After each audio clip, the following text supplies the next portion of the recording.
Most passengers believe that once the plane takes off and the seatbelt sign turns off, nothing important really happens beyond what they can see. People put on headphones, look out the window, scroll on their phones, and assume the flight crew is simply waiting for the next service moment. But during those quiet stretches, when most passengers aren't paying attention at all, that's when some of the most important behind-the-scenes actions actually happen. I've seen how flight crews use those moments to observe behavior, quietly communicate with each other, adjust how they handle certain passengers, and prepare for situations long before anyone realizes there's a reason to worry. None of this is announced, and none of it is explained to the people sitting just a few feet away. What happens when passengers look distracted, relaxed, or completely unaware often determines how the rest of the flight is managed, who gets extra attention, and which situations are handled early instead of becoming problems later. Once you understand what flight crews are really doing when no one seems to be watching, you start to realize that a flight is never as calm and passive as it appears from a passenger seat. When I first started working around flight crews, one of the biggest misconceptions I noticed was the idea that nothing important happens during the quiet parts of a flight. Passengers assume that once the plane is cruising and everyone seems relaxed, the crew is simply waiting, resting, or going through routine motions. In reality, those are the moments when flight attendants and crew members are paying the closest attention. When passengers aren't watching, that's when observation becomes easier, more honest, and more useful. People reveal a lot about themselves when they think no one is paying attention, and flight crews are trained to notice those details.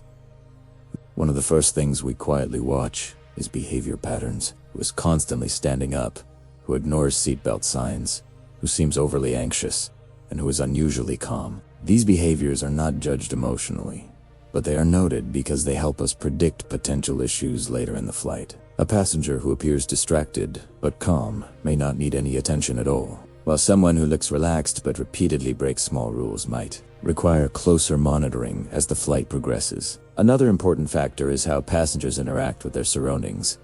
When they think no one is looking, people who fidget, pace the aisle, or frequently check exits may not be doing anything wrong, but those actions provide information.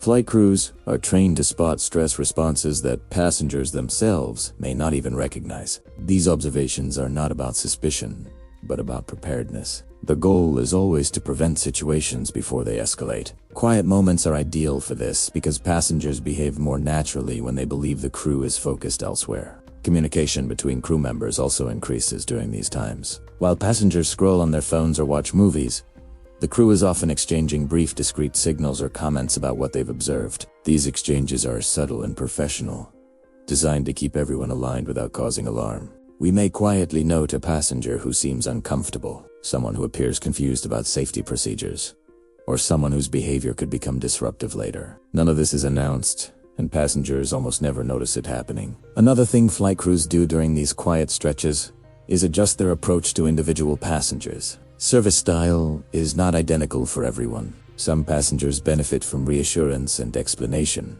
while others prefer minimal interaction. Observing how people behave when they aren't actively engaging with the crew helps us decide which approach is best. A passenger who seems easily startled or overwhelmed may receive more proactive check, while someone who appears confident and relaxed may be given more space. This customization happens quietly and is based largely on what we observe when passengers aren't paying attention. Safety checks also continue in the background. Even when nothing seems to be happening, the crew is constantly scanning the cabin, checking seatbelt compliance, monitoring carry-on placement, and making sure nothing unusual has changed. These checks are done discreetly to avoid unnecessary disruption, but they are continuous. During calm periods, it's easier to spot subtle changes, like a passenger moving bags into restricted areas or tampering with seat equipment. These actions are often innocent, but they need to be addressed early before they become safety concerns. Another behind-the-scenes activity involves anticipating needs. Flight crews pay attention to small cues that suggest a passenger may need help later. Someone rubbing their temples might be dealing with discomfort. Someone frequently looking toward the galley might be unsure about service timing. By noticing these signals early, we can respond more smoothly when the time comes, often before the passenger has to ask. This proactive approach improves the overall experience without drawing attention to the process behind it. Passengers also tend to reveal their emotional state during quiet moments. Anxiety, frustration, fatigue, and even overconfidence become more visible when people stop performing socially. Flight crews are trained to read these states, not to judge, but to adapt. An anxious passenger may require reassurance during turbulence, while an overconfident passenger may need firmer reminders about rules later.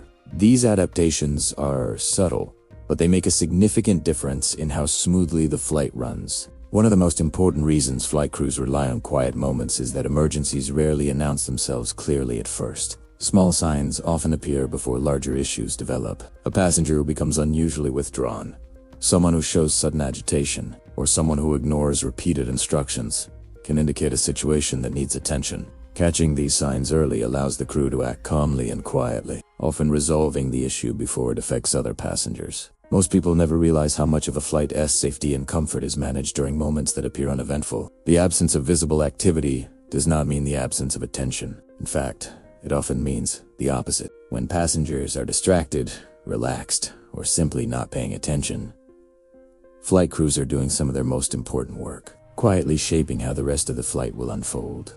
As the flight continues, everything the crew quietly observed during those unnoticed moments starts to influence how the rest of the cabin is managed. From the outside, passengers see the same smiles, the same announcements, and the same service routine. But internally, priorities are already shifting. I've seen how early observations determine who gets extra attention, who is left alone, and which situations are addressed long before they turn into visible problems. One of the biggest changes happens in response strategy. When a request comes in, the crew doesn't just hear the request itself. They remember the behavior that came before it. A passenger who appeared calm, attentive, and respectful earlier is often approached with a more relaxed tone and quicker solutions. A passenger who showed signs of impatience, rule bending, or emotional volatility may still receive help, but the approach becomes more structured and deliberate. This isn't punishment, it's risk management. Flights are confined environments, and small misunderstandings can escalate quickly if not handled carefully. Another adjustment happens in how rules are enforced. The same rule exists for everyone, but the delivery can change. I've watched how a gentle reminder works well for one passenger, while another requires firmer language to prevent repeated non-compliance. Those decisions aren't random. They're based on how the passenger behaved when they thought no one was paying attention. Quiet observation gives the crew confidence in choosing the least disruptive approach. Communication among crew members also becomes more targeted as the flight progresses. Early impressions are shared discreetly, often in short, coded phrases that passengers would never recognize. These exchanges help keep everyone aligned, especially on longer flights where shifts overlap. If a passenger showed signs of anxiety early on, that information follows them so that reassurance can be consistent. If someone displayed boundary-pushing behavior, the crew stays coordinated to ensure responses remain calm and unified. Consistency matters in the air. Inconsistency creates confusion, and confusion creates tension. Another area affected is anticipation. The crew begins to predict who might need assistance during turbulence, who may struggle with seatbelt compliance, and who might require medical attention later. These predictions aren't dramatic guesses. They're quiet assessments built from experience. When turbulence hits, the crew already knows which passengers may need reassurance and which are likely to ignore instructions. That preparation allows us to act quickly without escalating the situation. Even service flow is influenced. Beverage rounds, meal timing, and follow-ups are subtly adjusted based on cabin dynamics. A row with multiple distracted passengers might receive quicker service to minimize disruptions, while another area may be approached more slowly to avoid overwhelming someone who appears fatigued or anxious. These decisions are small, but together they shape the overall feel of the flight. Passengers often assume service inconsistencies are random, but in reality, they're often intentional adaptations. Safety considerations remain constant throughout the flight, and quiet observation continues even when everything seems normal. I've seen how minor details noticed earlier help the crew catch changes later. A passenger who suddenly becomes withdrawn, someone who shows unusual agitation, or someone who stops responding to normal cues may trigger a subtle check-in. These moments rarely lead to drama because they're addressed early. Most serious issues are prevented precisely because of what happens when passengers aren't paying attention. One of the most misunderstood aspects of cabin work is the idea that crews relax when the cabin is calm. Cabins require more attention, not less. When everything is loud and busy, risks are obvious. When everything is quiet, subtle changes matter more. That's why experienced crews rely so heavily on those unnoticed moments. They provide the clearest picture of how the flight is actually unfolding beneath the surface. Over time, these quiet systems become second nature. Passengers see friendly faces and smooth service, while behind the scenes, a constant process of observation and adjustment is happening. None of this is meant to make passengers uncomfortable. The goal is always the same: keep the flight safe, predictable, and as smooth as possible for everyone on board. Understanding this process explains why some flights feel effortless while others feel tense for reasons people can quite explain. It's rarely about luck. It's about preparation. If you've ever wondered why a situation was handled before you even realized it was developing, the answer likely lies in what the crew noticed when you weren't paying attention. If you want more insight into what really happens behind the scenes in environments designed to look calm and controlled, consider subscribing to the channel. Here on the 703 Room, I break down the quiet systems, unspoken rules, and real decisions that shape experiences most people never notice, but that make all the difference in how things turn out.